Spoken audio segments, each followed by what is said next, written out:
ਵਾਹਿਗੁਰੂ ਜੀ ਕਾ ਖਾਲਸਾ, ਵਾਹਿਗੁਰੂ ਜੀ ਕੀ ਫਤਿਹ ਜੀ।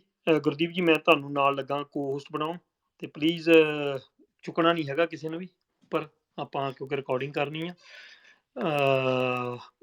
Thank you very much. ਸਿਰਫ ਸਪੇਸ ਕ੍ਰੈਸ਼ ਨਾ ਹੋ ਜਾਏ, ਇਸ ਕਰਕੇ ਤੁਸੀਂ ਪਲੀਜ਼ ਦੋਨੇ ਜਾਣੇ ਕੋ-ਹੋਸਟ ਦੀ ਪੋਜੀਸ਼ਨ ਸੰਭਾਲ ਲਓ, ਤੇ ਇਸ ਤੋਂ ਬਾਅਦ ਦੇ ਵਿੱਚ ਆਪਾਂ ਬਾਅਦ ਦੇ ਵਿੱਚ ਫਿਰ ਇੱਕ ਸਪੇਸ ਨੂੰ ਬੰਦ ਕਰਕੇ ਦੁਬਾਰਾ ਚਲਾਵਾਂਗੇ ਦੂਜੇ ਪਾਸੇ। ਸੋ ਅੱਜ ਆਪਣੇ ਕੋਲ ਹੈ ਚੈप्टर 3, आर्या समाज का षड्यंत्र। और चैप्टर 3 में आता है आर्या समाज बनाम सर छोटू राम। सर छोटू राम, जिनकी कल की कल बरसी भी निकल के गई है, और बहुत ही साझा पंजाब जिसको बोलते हैं, उसके बहुत बड़े लीडर निकले हैं। उनके बारे में जब हम बात करते हैं तो उनकी बहुत सा लिटरेचर है जो हमें जाट समाज को पढ़ना चाहिए। ये जो हफ्ता जब 15 दिन हम लगा रहे हैं, ये स्पेशली जाट समाज के लिए है। और ये जितनी भी हम रिकॉर्डिंग्स कर रहे हैं, जाट समाज के बच्चों को, लोगों को आगे से आगे जरूर सुननी चाहिए। आसानी होगी, क्योंकि बहुत बार ऐसा होता है कि हमारे बच्चे वो लिटरेचर नहीं पढ़ पाते, हम उनको छोटा करने जा रहे हैं। जल्दी से समझ आ जाए।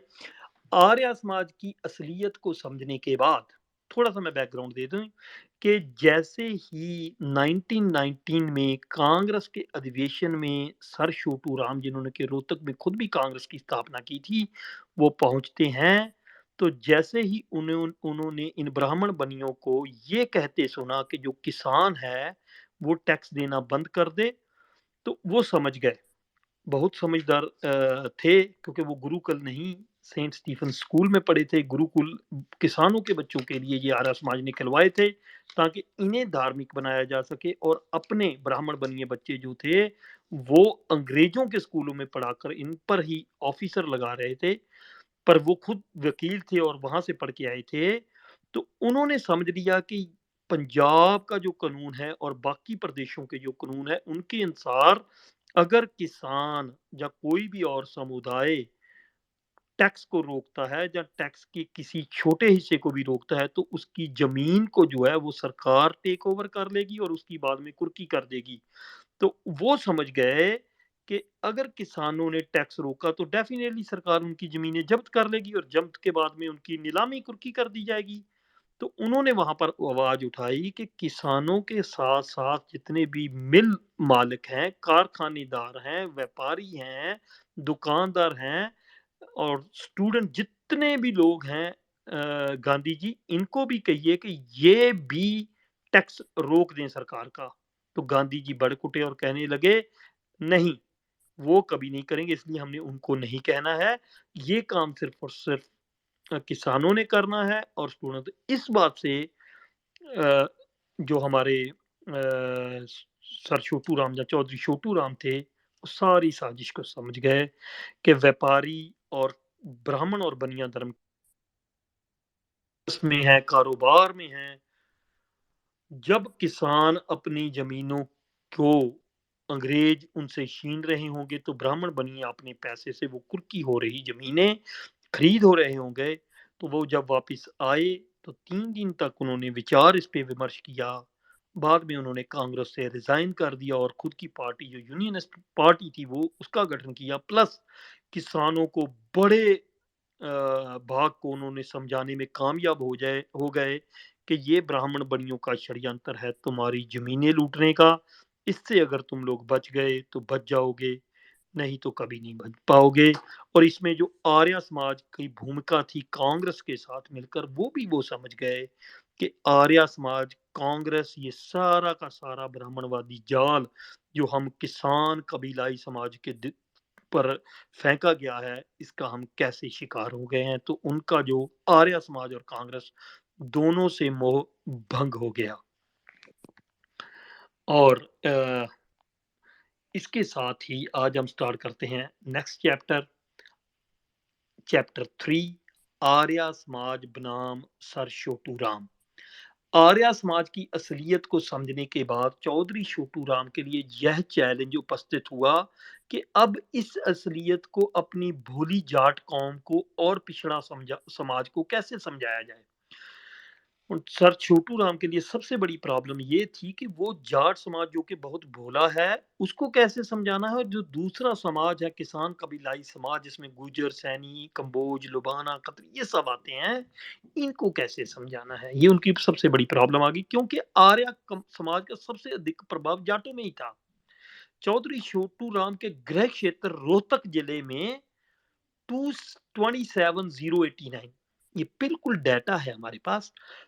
27,089 रजिस्टर्ड आर्य समाजी थे, जिनमें से 23,995 जाट थे। सो 27,000 जो रजिस्टर्ड आर्य समाजी थे, उनमें से 23,995 करीबन 24,000 जाट थे। ये कहां से है? ये सेंसस ऑफ इंडिया 1921 पंजाब, इसका जो पार्ट 1 रिपोर्ट पेज 181 से डाटा लिया गया है।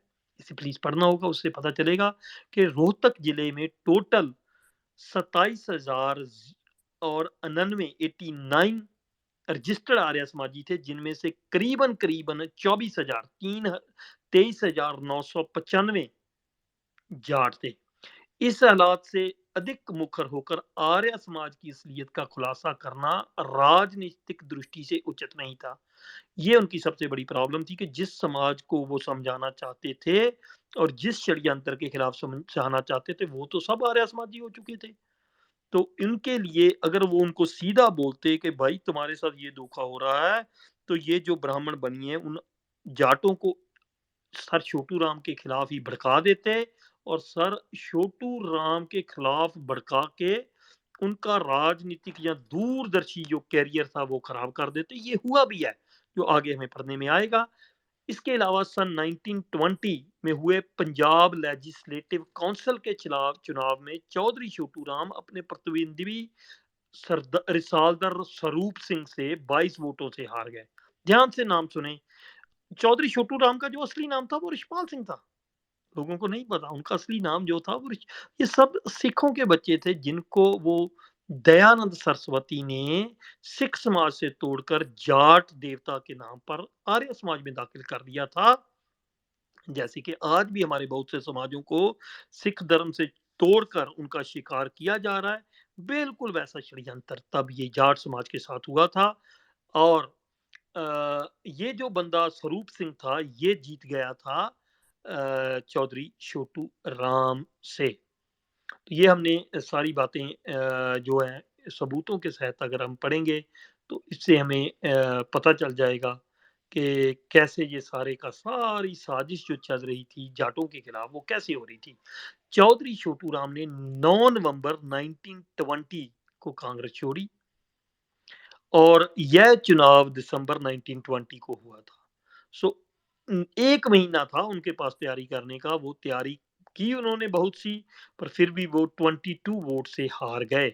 चौधरी छोटू राम यह चुनाव आर्य समाजियों के कारण हारे, क्योंकि पंजाब में अधिकतर आर्य समाजी कांग्रेसी थे, तथा चौधरी छोटू राम ने इस चुनाव से महीना भर पहले ही कांग्रेस छोड़ी थी, जिससे आर्य समाजी कैडर उनके खिलाफ खड़ा हो गया था। जैसे आज भी आपने देखा होगा कि ये संघी कैडर जो खड़ा किया जाता है, वैसे ही आर्य समाजियों ने अपना कैडर खड़ा किया था जगह जगह पर आर्य समाज फैलाने के लिए। और जैसे ही उनको ऊपर से इशारा हुआ, तो अपने ही शुभ चिंतक चौधरी छोटू राम को उन्होंने एक दो जिसकी बिल्कुल भी नॉलेज नहीं थी समाज के बारे में, ये रिसालदार स्वरूप सिंह, इसके खिलाफ 22 वोटों से हरा दिया। इस चुनाव में, और इनको हराने के लिए कौन कौन आया इस चुनाव में, स्वामी श्रद्धानंद जैसे मुर्जन आर्य समाजियों ने पंजाब के आर्य समाजियों से अपील की थी कि वे इस चुनाव में केवल कांग्रेसी प्रत्याशियों को ही वोट दें। समझने वाली बात है, आर्य समाज और कांग्रेस एक ही थे। आर्य समाज उसकी धार्मिक विंग था और कांग्रेस को उसका पॉलिटिकल विंग था। तो जितने भी आर्य समाजी थे, उन्होंने जो ये आर्य समाजी कैडर था, इसको कह रखा था कि तुमने वोटिंग जो है सिर्फ कांग्रेस को ही करनी है। यह चुनाव आर्य समाजियों के कारण हारने से भी चौधरी छोटू राम जी के मन में यह संस्कार प्रबल हुआ कि आर्य समाज जाटों का खुला हुआ दुश्मन संगठन है, तथा इनकी जमीनी तौर पर भी यह समझ में आ गया कि इस वक्त जाटों को यह कहना कि आर्य समाज छोड़ दें, राजनीतिक लिहाज से मुनासिब नहीं होगा। तो ध्यान से समझें, यो बहुत बड़ा स्टेप लेने में अंबेडकर साहब एससी समाज के लिए कि हम बुद्ध धर्म में चले जाएंगे, वो क्यों नहीं कभी ले पाए चौधरी छोटू राम। हालांकि वो समझ चुके थे कि ये आर्य समाज और ये हिंदू जो ब्राह्मणों का साइकोलॉजिकल दुश्मन है, स्लेव है, ये हमें क्यों बनाया गया है, वो जान चुके थे। पर फिर भी वो समझ चुके थे कि ऐसी जल्दबाजी में ये काम करना टोटली राजनीतिक और जो उनका आइडियोलॉजिकल विचार था वो सुसाइड करने बराबर होगा। अंत उन्होंने जाटों को आर्य समाज की असलियत समझाने के लिए माध्यम और सुरक्षित मार्ग अख्तियार किया। तो मतलब कि उन्होंने सेफ रास्ता अपनाया। यह माध्यम और सुरक्षित मार्ग जाट पहचान, जाट आइडेंटिटी को जागृत करने का था। अंत उन्होंने जाटों को आर्य समाज छोड़ देने की बजाय यह शुरू कर दिया कि वे जाट पहले हैं और आर्य समाजी बाद में। उन्होंने यह भी प्रचार करना शुरू किया कि आर्य समाज एक शहरियों द्वारा शुरू की गई संस्था है जिस पर हिंदू खत्रियों और बनियों का कब्जा है। उन्होंने कहा कि रोहतक जैसे जिले में यहाँ पर अधिकतर आर्य समाजी जाट हैं, वहां पर भी आर्य समाज के संगठन के ऊंचे पदों पर उनकी भयंकर उपेक्षा की गई है। मतलब कि यहाँ पर 95% 90% मतलब के 27,000 में से 23,995 मतलब 24,000 जाट थे। पर ऊंचे पद जो है आर्य समाज में वहां पर एक भी जाट नहीं था। जैसे आज की सिचुएशन है, बहुत से भाई समझते होंगे कि ये इतनी पुरानी किताब पढ़ने का कारण क्या है। तो कारण वही है, आज की सिचुएशन देख रहे हैं। 24-25% पॉपुलेशन होने के बावजूद उनके पास एक भी ढंग की नौकरी और एक भी ढंग की मिनिस्ट्री नहीं है। सो सिचुएशन वही है जिससे दर बदर तब सर छोटू राम हो रहे थे और आज हम भी हो रहे हैं। जब उन्होंने ये सारी षड्यंत्र को समझा तो उन्होंने धीरे धीरे रोहतक में ये प्रचार करना शुरू किया। उन्होंने कहा कि रोहतक जैसे जिले में यहाँ पर अधिकारी आर्य समाजी जाट हैं, वहां पर भी आर्य समाज के संगठन के पदों की नियुक्ति पर भयंकर अपेक्षा की गई है। उन्होंने इस बात की और भी ध्यान खींचा कि जो हिंदू खत्री बनिए महाजन और ब्राह्मण आर्य समाजी बने हुए हैं और खुद को आर्य समाज के पक्के समर्थक कहते हैं, वास्तव में ये सभी कट्टर जातिवादी ब्राह्मणवादी हैं और सभी यही चाहते हैं कि इनके बहकावे में आकर जाट अपना जाटवाद भूल जाएं और प्रथम और आखिरी समाज आर्य समाजी ही बन जाएं। जबकि जाटों को नहीं भूलना चाहिए कि ये पहले जाट हैं और बाद में आर्य समाजी। ये बातें उन्होंने प्रचारित करनी शुरू की ताकि जाटों को धीरे धीरे से जगाया जा सके, क्योंकि जल्दबाजी में कुछ भी करना उनके लिए टोटल सुसाइडल होता। क्योंकि हालांकि वो समझ चुके थे कि जो टॉप पोजीशन जहां से के डायरेक्टिव्स दिए जाते हैं, जहां से इंस्ट्रक्शंस पास होती हैं, वहां पर हिंदू बनिए खत्री और ब्राह्मणों का कब्जा हो चुका है। ये सरासर सिक्खी के साथ साथ जाट समाज के बिल्कुल खिलाफ है। पर चूंकि जाट समाज इनकी पकड़ में आ चुका है, वो जल्दी से नहीं समझेगा। ये अगर आपने पढ़ना हो तो आपको ये जो मैंने बात अभी कही, जाट गजट 3 जून 1931, पेज नंबर 1, 30 अगस्त 1939, पेज नंबर 3 पर ये दोनों बातें उन्होंने सर छोटू राम ने जो जाट गजट निकाला था उस पे लिखी हुई हैं। पेज नंबर 1, 3 जून 1931 को जो जून जाट गजट निकला और 30 अगस्त 1939 को पेज नंबर 3 पर जो लिखा हुआ है जाट गजट में, उसमें इस जाट पहचान को खत्म करने के वास्ते जब आर्य समाजियों ने सन 1930 में जातीय जनगणना अधिकारियों से यह मांग की कि 1931 की जातीय जनगणना में गणना जातीय काला में आर्य की तौर पर की जाए, तो इसके विरोध में चौधरी छोटू राम ने आर्य समाजी जाटों को चेतावनी देते हुए 26 फरवरी 1931 के जाट गजट में लिखा था कि आर्य समाजी जाटों को चाहिए कि वे इस जातीय जनगणना में अपनी जाति केवल आर्य न लिखकर आर्य जाट लिखवाएं तथा आर्य की आड़ में जाट को लुप्त ना होने दें। तो समझें इस सारी की सारी साजिश को कि जब अंग्रेजों से मिले हुए इन आर्य समाजियों ने 1930 में जो जातीय जनगणना होने जा रही थी उसमें जाट का कॉलम काट के आर्य लिखाने की जब अपील की, तो चौधरी छोटू राम ने समझा, अपनी मजबूरी को भी वो समझते थे कि ये भयंकर रूप से आर्य समाजी हो चुका है। मेरा जाट समाज जो लुटने जा रहा है, उनको उन्होंने कहा कि आप आर्या के साथ-साथ खुद को जाट दिखाओ, और ये पहली बार था जब जाटों के साथ आर्या यूज़ किया गया। इससे पहले जाटों का ये आर्या, चार्या जो सारा षड्यंत्र है, इससे कुछ लेना नहीं देना नहीं था। तो ये 25th फरवरी 1931 को जो जाट गज़ट है, उसमें आप पढ़ सकते हैं कि उन्होंने कहा कि आप आर्य बन के खुद की जो मूल आपकी आइडेंटिटी उसको मत भूलो। ये ब्राह्मण बनियों का षड्यंत्र है जो तुम्हें किसी घर का ना घाट का छोड़ेगा। आप खुद को आर्य जाट लिखवाओ।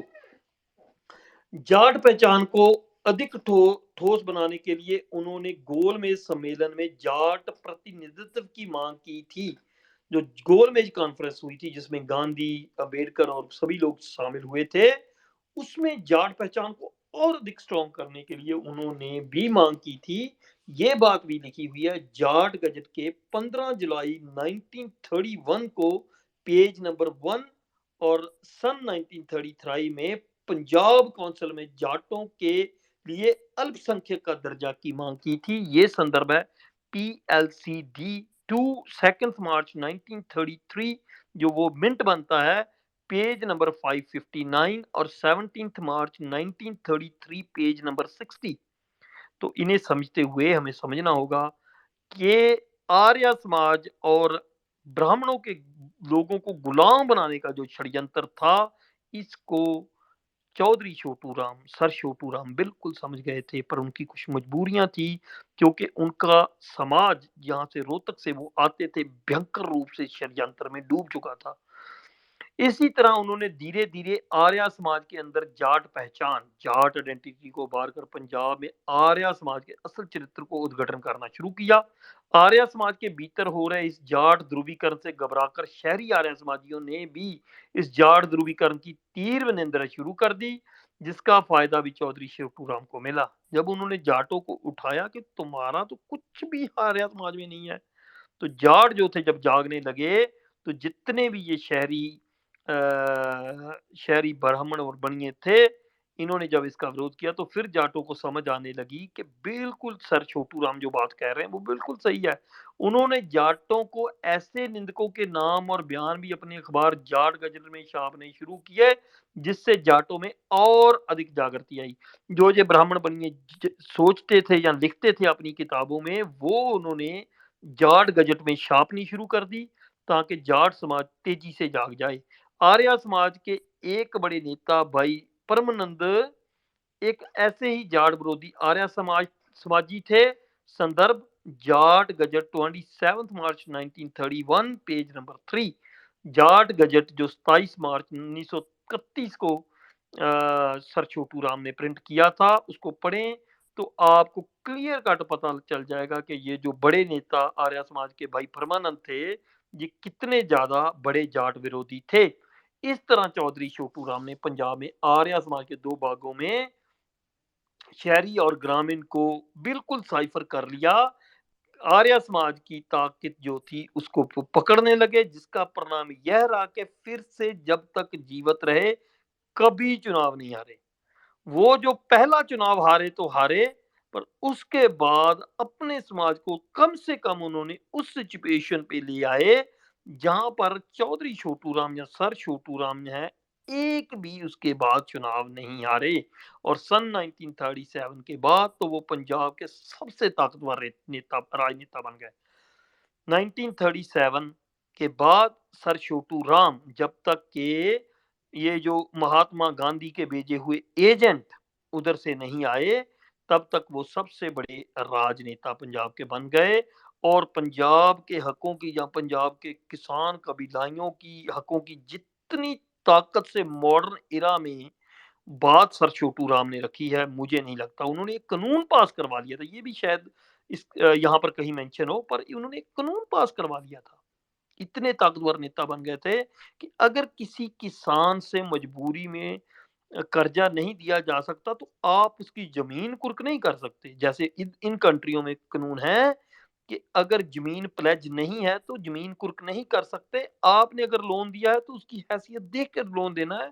ना कि आपने उसकी ज़मीन छीने, क्योंकि ब्राह्मण बनिए क्या कर रहे थे? लोगों की ज़मीन के खिलाफ, उन्हें पता था कि इसको जानबूझ के कर्ज़े में डुबो दो और बाद में 10%, 15%, 20% ये वैसा लगा के सारी ज़मीन छीनो। उसको रोकने के लिए उन्होंने बहुत बड़ा कानून बनवाया था। शायद इस किताबों में उसका भी ज़िक्र हो, नहीं तो मैं बाद में उस पे भी बात करूँगा। सर छोटू राम ने जहाँ तक हो सका जाटों को आर्य समाज के दुष्प्रभावों से बचाने का प्रयास किया और उन्हें सही सलाह दी। तो जाटों को सही सलाह देकर ब्राह्मणवादी ये जो आर्य समाज बनाया गया था, इससे बचाने के लिए सर छोटू राम ने हर उपाय किया। आर्य समाज तो जाटों को हिंदी संस्कृत पढ़ाने की सलाह देता था। वहीं सर छोटू राम जाट विद्यार्थियों को पहले जाट स्कूल रोहतक और बाद में सेंट स्टीफंस कॉलेज दिल्ली में पढ़ने की सलाह दिया करते थे। तो वो क्या रहा था, जानबूझ के आर्य समाज जाटों के बच्चों को कह रहा था गुरुकुल जाओ, संस्कृत सीखो, ये करो वो करो। जबकि सर छोटू राम समझ गए थे कि ये ब्राह्मण बनिए, अपने बच्चे तो इंग्लिश और ये वो पढ़ा के यहाँ पर ऑफिसर लगवा रहे हैं, हमारे बच्चों को यहाँ पर धार्मिक चून मांगनी पढ़ाकर यहाँ पर निठल्ला बना रहे हैं। तो उन्होंने जाटों को सलाह देनी शुरू की कि जैसे ही आप जाट स्कूल रोहतक से पास होते हो, seat Saint Stephen's college Delhi जाओ और उसके बाद में आप पहुंचो ऑक्सफोर्ड, ताकि तुम लोग बन सके इस सत्ता के मालिक। उन्होंने सन 1919 में चौधरी राम स्वरूप गांव इस्माइला इस्माइला रोहतक का दाखिला सेंट स्टीफन कॉलेज में करवाया था। इसी तरह चौधरी नेकी राम को भी उन्होंने इस कॉलेज में दाखिला करवाया था। तो गांव के जो इंटेलिजेंट बच्चे थे उनको पकड़ पकड़ के वो सेंट स्टीफंस कॉलेज लेके जाने लगे। उनसे प्रेरित होकर हिसार के ही चौधरी लजपत राय सन 1992 और 1926 तक सेंट स्टीवंस मिशन स्कूल और सेंट स्टीवन स्कूल में पढ़े थे। इसके अलावा सन 1919 में जिन रोहतकियों ने सेंट स्टीवंस में दाखिला लिया था वो इस प्रकार हैं: श्री चंद गांव ढीबा, भीम सिंह गांव कौर, हरिराम महेंद्र सिंह गांव खिड़वाली, रामजी लाल हुड्डा के बेटे दलजीत सिंह हुड्डा को भी स्टीफंस कॉलेज में भेजा गया था। संदर्भ, ये कहाँ से आ रही है ये सारी इंफॉर्मेशन? ये है Nonica Datta, forming an identity a social history of Jats, Oxford University Press की 1919 में 9 में छपी किताब के पेज नंबर 91 में, कि कौन कौन से जाट थे, वो कैसे कैसे ऑक्सफोर्ड से पढ़े और कौन कौन सी उनके पीछे ताकतें थी जिन्होंने पढ़ाया। सर छोटू राम द्वारा स्थापित किसान सहायता कोष की छात्रवृत्ति, मतलब कि वजीफा, जो जिसको वजीफा बोलते हैं, उन्होंने स्पेशल किया था कि किसानों, किसी भी समाज से हो, चाहे वो जाट हो, गुज्जर हो, सैनी हो, कंबोज हो, लुबाने हो, सबके लिए उन्होंने एक वजीफा सिस्टम शुरू किया, जिसकी छात्रवृत्ति से अब्दुल सलाम जो कि पाकिस्तान गए थे, जो कैम्ब्रिज विश्वविद्यालय इंग्लैंड में पढ़े और आगे चलकर जिन्हें भौतिकी फिजिक्स विज्ञान में इस्लामिक जगत का पहला नोबेल प्राइज मिला, वो भी सर छोटू राम द्वारा स्थापित उस ट्रस्ट, जिससे उनकी किसान कबीलाइयों के बच्चों को बिना उनका धर्म जात सब देखे हेल्प की जा रही थी। ये जो हमारे अब्दुल सलाम है, जो पाकिस्तान के न्यूक्लियर साइंटिस्ट, और उन्हें नोबेल प्राइज भी मिला है, ये भी उस वजीफे की वजह से ही कैम्ब्रिज विश्वविद्यालय यूनिवर्सिटी पहुंचे थे और वहां से पढ़ के आए थे। ये हमें कहाँ से जानकारी मिलती है? ये एक Anil Kumar Rathi, DS Nandal, Sir Chhotu Ram and Punjab economy under imperialism, जो किताब छपी है, उसके पेज नंबर 292 से सारी जानकारी मिलती है कि कैसे उन्होंने अब्दुल सलाम जैसे साइंटिस्ट जो बाद में बने, उन्हें गुरुकुल जाने से रोककर सेंट स्टीफन या कैम्ब्रिज विश्वविद्यालय का रास्ता पकड़वाया था। विचार यह है कि क्या किसी आर्य समाजी गुरुकुल में पढ़ा हुआ ब्रह्मचारी कैम्ब्रिज विश्वविद्यालय में पढ़ने की सोच भी सकता है? और दूसरी बात क्या की जा रही थी, ताकि जाटों की पॉपुलेशन को कंट्रोल किया जा सके। गुरुकुलों में बच्चों को ब्रह्मचारी बनाया जा रहा था कि आपने ब्रह्मचारी जीवन निभाना है, आपने रिप्रोडक्शन बंद कर देनी है, ताकि जाटों की संख्या पे और दूसरे किसान कबीलाई समाज की संस्था पे, जनसंख्या पे कंट्रोल किया जा सके।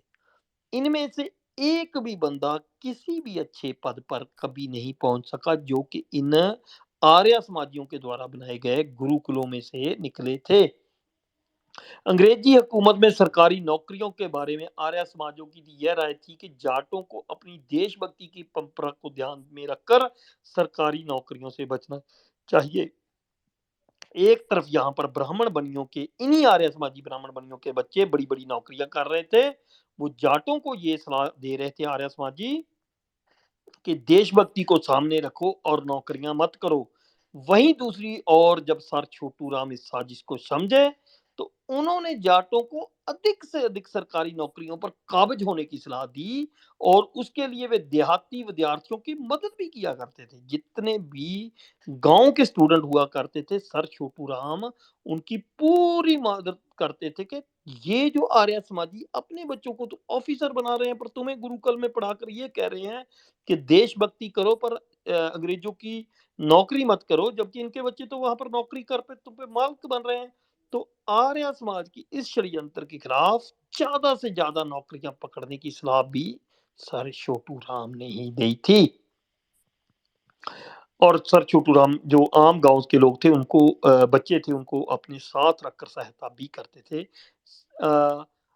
इन्होंने एक किताब लिखी है जो मैं पढ़ने की कोशिश करूंगा राइट इसके बाद, जिसका नाम है बेचारा जिमीदार। ये बहुत ही प्यारी किताब है, बहुत ही पढ़ने योग्य किताब है।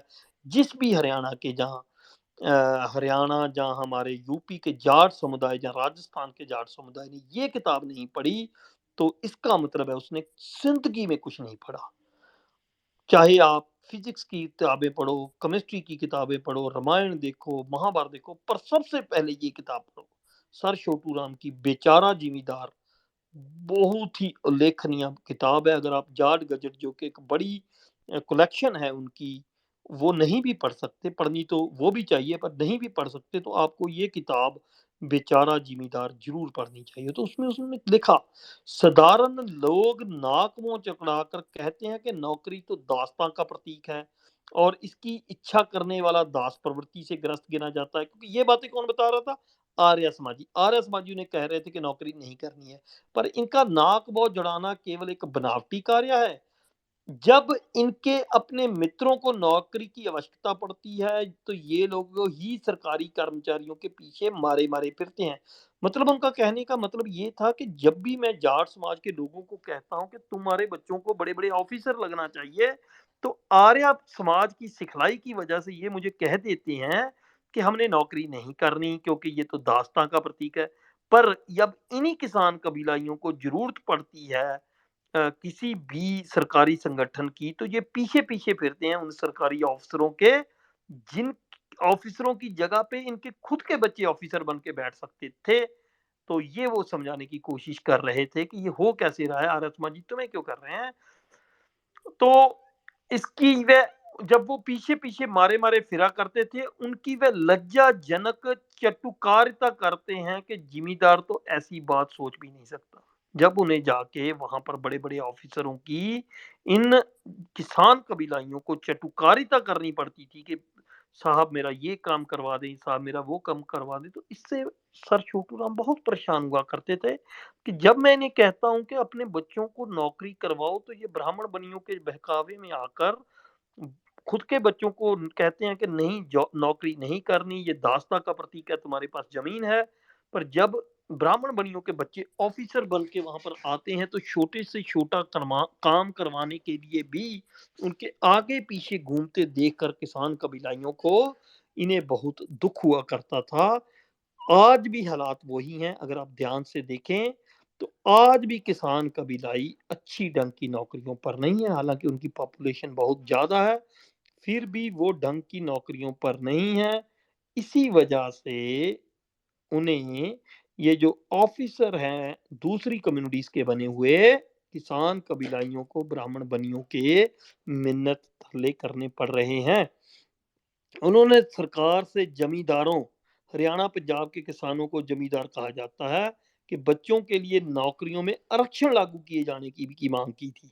तो ये था उनका मास्टर प्लान आज बात की जाती है कि बाद में जाटों ने कहा हमें आरक्षण की लोड़ नहीं, हम नीचे नहीं, बूचे नहीं।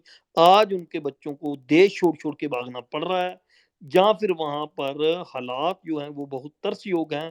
3, 4, 5 एकड़ में आप साल की ज़्यादा से ज़्यादा भी लाख 2 लाख की कमाई कर रहे हो, और दूसरी तरफ जो एक आम मास्टर भी लगा हुआ है, वो भी 40 से 50,000 रुपया महीना कमा रहा है। जबकि आपकी काबिलियत हो सकता है कि प्राइम मिनिस्टर बनने की हो, आप उसी बखेड़े में ब्राह्मणों के बनाए हुए ये हिंदू जाल में फँस के जाट ज़मींदार जो है फिर से इन बातों में आ गए कि हमें आरक्षण नहीं लेना। पर सर छोटू राम ने ये बात तभी जान ली थी कि हमारे बच्चों को ये चीज़ मिलनी चाहिए। वो कैसे समझे थे, ये अब हमने समझना है कि वो कैसे, क्यों की थी उन्होंने बात कि हमें अलग आरक्षण की ज़रूरत है, हमें अलग रिज़र्वेशन की ज़रूरत है। उन्होंने लिखा था कि हमारी सरकार की प्रतियोगिता परीक्षाओं में केवल यही विषय होती हैं जिनमें गैर ज़िम्मेदारों के बच्चे अधिक अंक प्राप्त करें। कहने का मतलब ये है कि जो लोग पेपर सेट कर रहे हैं, वो शहरी समाज के हिसाब से पेपर सेट कर रहे हैं कि शहर का फलाना चौक कहाँ पे, ढिमकाना चौक कहाँ कहाँ पे है। जबकि उन्होंने कहा कि इसका किसान कबीलाई समाज से क्या लेना देना, उनका शहरों से कुछ लेना देना नहीं है। तो उनके बच्चों से ये सवाल पूछकर जानबूझ के उनके नंबर कम किए जा रहे हैं। जबकि होना क्या चाहिए, ये भी उन्होंने बताया था कि अंत आईसीएस गैर जिम्मेदारों से भरी हुई है। तो उस वक्त की भी आईसीएस थी, वो ब्राह्मण बलियों से भर गई थी। तो ये देखकर उन्होंने कहा कि गलत है। 10 वर्ष आगे पंजाब के 29 जिलों में से 20 में गैर जमींदार डिप्टी कमिश्नर होंगे, और यदि यही दिशा रही तो दूसरी नौकरियादारों में भी जमींदारों मतलब कि किसानों का हिस्सा कम होता चला जाएगा, क्योंकि सिफारिश करने वाले यही डिप्टी कमिश्नर होंगे। जैसे आजकल कॉलेजियम सिस्टम है, यही था तब। यदि सरकार वास्तव में इस रोग का निदान चाहती है तो प्रतियोगिता परीक्षाएं बंद करें, जहां इन परीक्षाओं में 2-3 विषय ऐसे होने चाहिए जिसमें प्रत्याशी के उन गुणों की जांच हो जो आईसीएस के एक ऑफिसर में होने चाहिए। अगर अंधेरी रात में 10 मील का सफर तय करना एक विषय रखा जाए तो अनुचित नहीं होगा। उन्होंने कहा अगर सारे के सारे सवाल शहरी हिसाब से पूछे जाएंगे तो ये बंद करके 50-50 आधे क्वेश्चन गांव खलियान से होंगे और आधे क्वेश्चन जो है वो शहरी सिस्टम से होंगे, तो तभी अच्छे लोग सभी इसमें हाथ शामिल हो सकेंगे। ये बहुत ध्यान से समझना है कि कैसे आज भी जो हमारे किसान कबीलाई समाज के जहाँ गांव के बच्चे आते हैं, कैसे उनको ये डिफीट कर देते, टैलेंट से नहीं, ये टैलेंट से डिफीट नहीं करते आपको। जो पेपर की सेटिंग या जहाँ पर जाके इंटरव्यू होती है, जो उसकी सेटिंग होती है, उसकी मार्किंग की वजह से आप चूक जाते हो। ये समझना बहुत ही ज़्यादा ज़रूरी है। जो सर छोटू राम 1990 और 20 में समझ गए थे, हमारा समाज आज भी समझ नहीं पा रहा कि ये गेंद सारी कैसी हो रही है। हमारे बच्चे इतने-इतने समझदार, इतने-इतने टैलेंटेड हैं, क्यों आगे नहीं बढ़ पा रहे? क्योंकि उन्हें उनकी लैंग्वेज कम्युनिकेशन की वजह से, कि हर चीज़ जो सेट हो रही है आज भी भारत में, उसी ब्रिटिश सिस्टम के हिसाब से लोगों को पकड़ के रखने के सिस्टम से लागू हो रही है। आज भी IAS IPS this and that बनने के लिए आपको क्वेश्चन जो आएंगे वो शहरी वर्ग से आएंगे। जो शहर में पढ़ा हुआ बच्चा आसानी से दे सकता है, गांव से पढ़ा हुआ बच्चा नहीं दे सकता क्योंकि उसने वो चीज देखी नहीं है। अगर बर्गर की डेफिनेशन पूछ ली जाए, बर्गर कैसे होगा, उसमें क्या पैटी होती, तो ये समझने वाली बात मैं एग्जांपल दे रहा हूँ। ये चीज़ समझाने की सर छोटू ने हमने तब कोशिश की थी कि हाफ एंड हाफ किया जाए, हाफ शहरियों के लिए, हाफ गाँव वालों के लिए, तब ये फेयर कंपटीशन होगा। अगर आप सारे के सारे क्वेश्चन जो शहर के संदर्भ से आ रहे हो, वो गाँव वाले बच्चे डेफिनिटली उसमें आउट परफॉर्म नहीं कर पाएँगे, डज़ नॉट मैटर कि वो कितने भी टैलेंटेड क्यों नहीं हैं। ये आपने वो किताब जो मैं कह रहा हूँ बेचारा ज़िम्मेदार, उसमें पढ़नी है। वैसे मैं कोशिश करूँगा कि आपके लिए वो भी किताब सारा एनालिसिस करके पेश किया जा सके। सर छोटूराम जाटों को आर्य समाजी सांप्रदायिकता से बचाने की सलाह दिया करते थे। उन्होंने सन 1939 में चले आर्य समाज के हैदराबाद सत्याग्रह का भी विरोध किया था।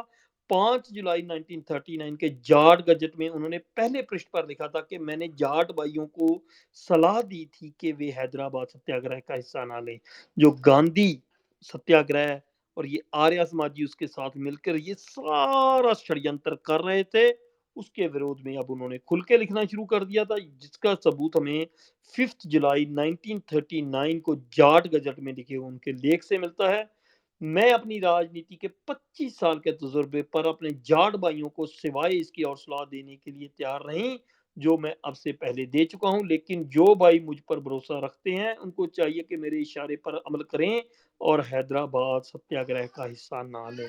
तो उन्होंने कहा कि जो मेरा इतना 25 साल का एक्सपीरियंस है, जितना षड्यंत्र मैंने देखा है इन ब्राह्मण बनियों का, अगर मेरी सलाह माने तो जाट इस सत्याग्रह या इन ब्राह्मण बनियों के षड्यंत्र का हिस्सा ना बने, वो अपनी राजनीति खुद तय करें, क्योंकि अंत में इसका हल क्या होगा? आपकी जमीनों का लॉस।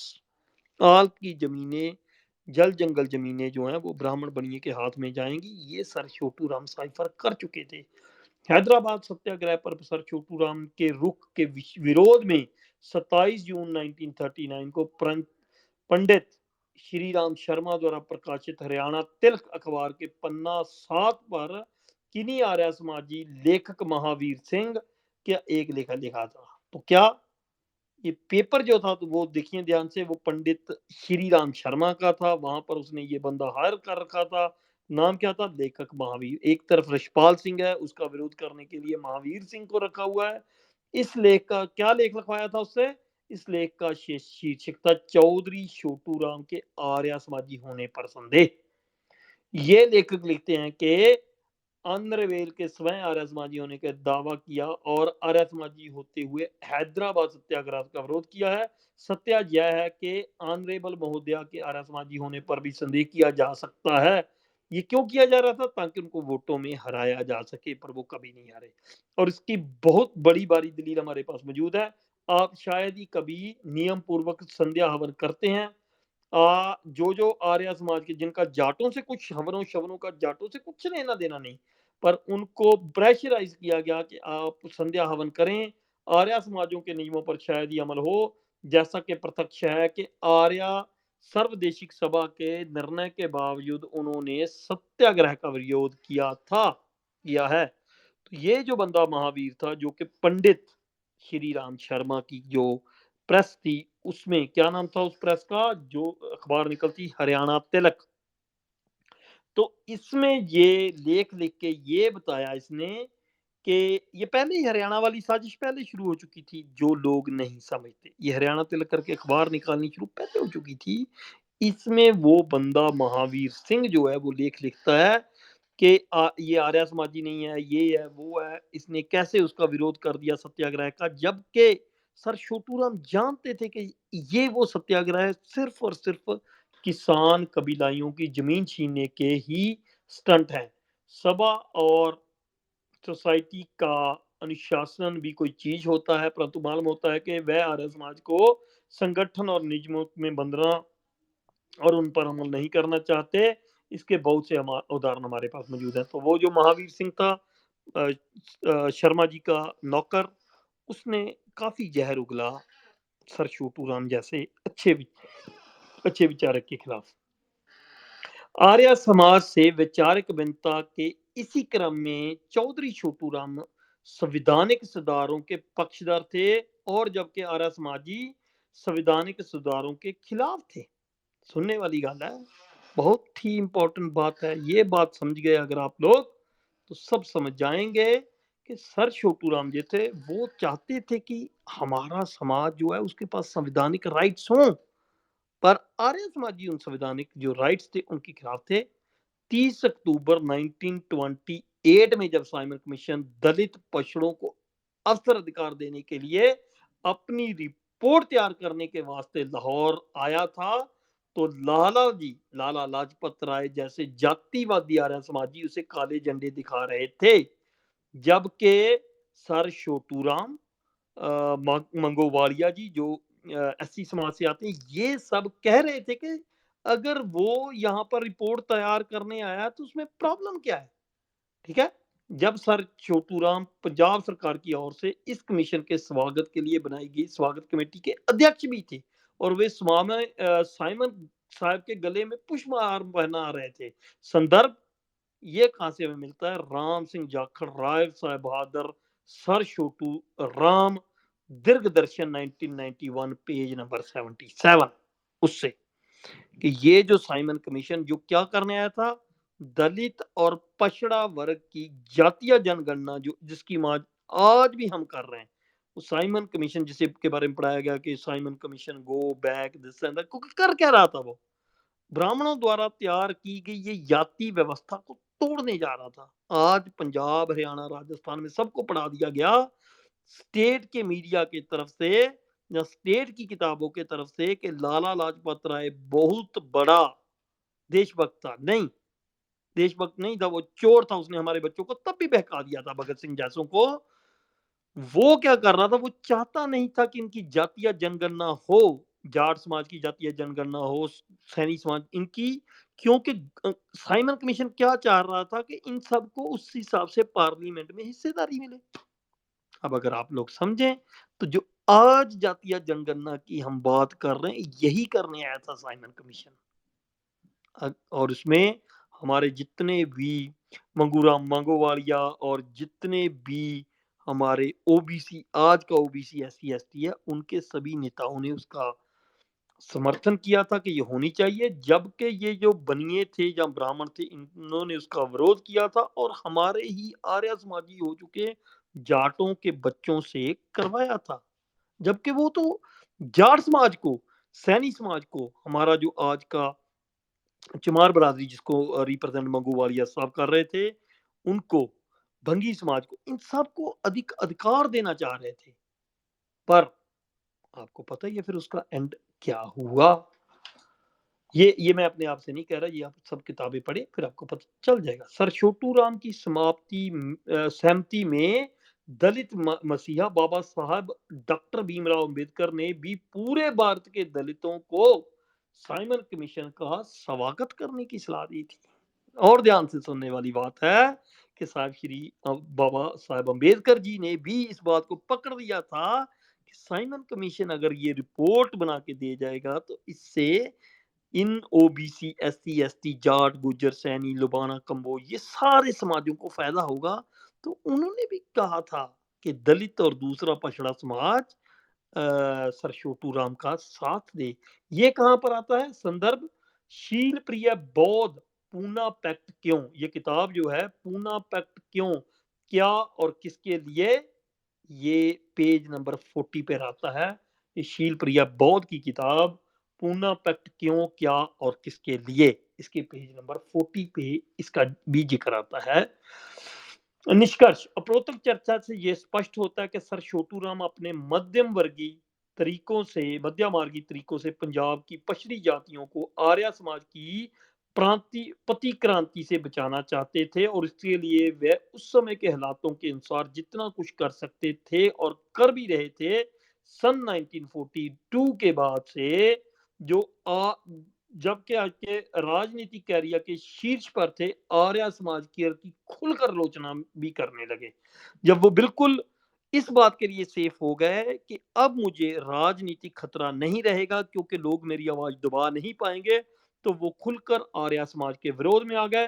प्रेम चौधरी ने अपनी पुस्तक Punjab politics the role of Sir Chhotu Ram, जो विकास पब्लिकेशन हाउस में छपी थी 19 आई थिंक 84 में, कहीं 84 54 में, इसके पेज नंबर 129 पर लिखा है, it was only in 1942 at the height of his political career that Chhotu Ram came out openly against the Arya Samaj and accused it of being a communal in nature। जब वो पूरी तरह बहुत ही समझदार नेता थे, जब वो समझ चुके थे कि अब मेरे इनफ जाट समाज के लोग जाग चुके हैं, मेरे किसान कबीलाई जहाँ एससी एसटी समाज के जो लोग हैं वो जाग चुके हैं, जो मुझे सपोर्ट करेंगे, तो उन्होंने आर्य समाज की खुलकर भी विरोध कर दिया था। बहुत से लोग कहते हैं कि वो आर्य समाज को कैसे, पर एंड अपने जो ज़िंदगी के आखिरी दिन थे, उनमें वो बिल्कुल भी आर्य समाजी नहीं थे। वो वापस नहीं लौट पाए। ये इसका हमें मलाल रहेगा, इसका दुःख रहेगा कि उनकी इतनी लंबी ज़िंदगी नहीं थी कि जैसे हमारे अम्बेडकर साहब ने पूरे समाज को इंस्ट्रक्शंस दे दी कि आप लोग बुद्ध तरफ जाओ तो आपकी ताकत बनेगी। सर छोटू राम इससे पहले कि अपने बच्चों को, अपने लोगों को ये इंस्ट्रक्शंस देते कि आर्य समाज ने जो हमें सिक्खी में जाने से रोका है, ये हमारा सबसे बड़ा विनाश का कार्य है। उससे पहले वो इस फानी दुनिया को छोड़कर चले गए, जो कि कल का दिन बनता है, जो आज निकल चुका है। तो सर छोटू राम, जो किसान मसीहा के नाम से भी फेमस हैं और बहुत काम किए उन्होंने किसान कबीलाई समाज के लिए, वो आज से एक दिन पहले इस दुनिया को छोड़कर चले गए थे। लेकिन पंजाब के और जाट जाति के इस संक्रमण के दौर में दुर्भाग्य से 9 जनवरी 1945, जो कि आज 10 जनवरी है, कल हमने उनकी बात भी की थी, इसीलिए मैं आज उनकी बरसी पे ये चैप्टर पढ़ना चाह रहा था आप लोगों के लिए कि 9 जनवरी 1945 को सर छोटू राम की असामयिक मौत हो गई। तो अचानक, जहाँ अनटाइमली जिसको कहते हैं, उनकी मौत ने फिर से एक बार जो ये हरियाणा, पंजाब और ये राजस्थान और जितना भी जाटलैंड का जाट समाज है, या किसान कबीलाई समाज, वो क्योंकि हर किसी की सोचते थे, प्लस जो एससी एससी समाज है उसके साथ भी मिलके वो उनके भी पतन को रोकने की बात करते थे। इन सब लोगों के सर से एक बहुत ही दूरंदेश नेता सर छोटू राम के रूप में आज से तकरीबन तकरीबन 70 75 80 साल पहले 9 जनवरी 1945 को सर छोटू राम यह दुनिया छोड़ के चल दिए। उनकी मृत्यु के बाद बनिया गांधी, बनिया जिन्ना, बनिया जवाहरलाल, ब्राह्मण जवाहरलाल नेहरू ने मिलकर भारत विभाजन के नाम पर सन 1947 में पंजाब का विभाजन करवा दिया। यह भारत विभाजन वास्तव में जाटों का विभाजन था, क्योंकि अब लाहौर के मुस्लिम जाट और अमृतसर रोहतक के सिख हिंदू जाट आमने सामने थे। इस पंजाब के जाटों के विभाजन तो भारत में प्रतिक्रांति और गहराती चली गई। इस कम्युनल हुए राइट्स में ये दंगे हुए थे, जिसमें दोनों तीनों तरफ से के लोग लड़े थे और हर तरफ से लोग मरे थे। इसको कहते हैं दंगे। ये जो दंगे हुए थे, जिसको जानबूझकर, कौन कौन था इसमें शामिल, ध्यान से देखना है, समझना है ध्यान के, बनिया गांधी, बनिया जिन्ना और ब्राह्मण जवाहरलाल नेहरू ने किस तरह से, देखिए ये दंगे राजस्थान में नहीं हुए, ये दंगे गुजरात में भी नहीं हुए इतनी खतरनाक तरीके से, पर जो पंजाब का उसको इस तरीके से डिवाइड किया गया और इस तरीके से नफरत फैलाई गई, वही हेडगवार और सवारकर के फार्मूले के तहत, ताकि जाटों की जितनी ज्यादा पॉपुलेशन इसमें मरवाई जा सके। इन दो बनिए, जिसमें गांधी और जिन्ना, दो बनिए और एक ब्राह्मण जवाहरलाल नेहरू, और तीसरा वो ब्राह्मण लामा इकबाल, जबकि वोटिंग हुई थी यूपी में, पर बटा पंजाब और बंगाल। और दंगे कहां पर हुए सबसे भयंकर, वो पंजाब में। तो जाटों के हाथों से जाटों को मरवाने का ये ब्राह्मण बनिया, जिसमें जिन्ना, गांधी, दो बनिए, एक ब्राह्मण, नेहरू, सब शामिल थे। ये सब कैसे संभव हो सका? सर छोटू राम, जो कि हिंदू जाट समाज से आते थे, और फजले हुसैन, जो कि एक राजपूत मुस्लिम समाज से आते थे, दोनों के चले जाने के बाद ब्राह्मण बनिए अपने इस पूरे षड्यंत्र को रच के लोगों को कम्युनल बनाने में पूरी तरह से कामयाब हो सके। और इसी के साथ हम आज का चैप्टर खत्म होता है। इसके साथ हम श्रद्धांजलि भी देते हैं 9 जनवरी 1945 को सर छोटू राम, जो कि किसान मसीहा के नाम से भी जाने जाते हैं। और आज का जो मंडी सिस्टम है पंजाब में, ये उनकी ही देन है। जो बेसिक मंडी सिस्टम था, जिसको बाद में इन्होंने मॉडिफाई करके लोगों की ज़मीनें कुर्क करने का सिस्टम भी बनाया, इस सब पर रोक लगाने वाले सर छोटू राम 9 जनवरी 1945 को इस समाज को बेसहारा ब्राह्मण बनियों के षड्यंत्र के सामने छोड़कर दुनिया को छोड़कर चले गए। Thank you very much. इसके साथ ही हम ये रिकॉर्डेड चैप्टर बंद करते हैं और हम दूसरी तरफ रूम खोलेंगे। मेरे जितने भी भाई बहन हैं वो वहाँ पर जुड़कर हमसे सवाल जवाब कर सकते हैं। Thank you very much. Waheguru ji का खालसा, वाहिगुरु जी की फतेह।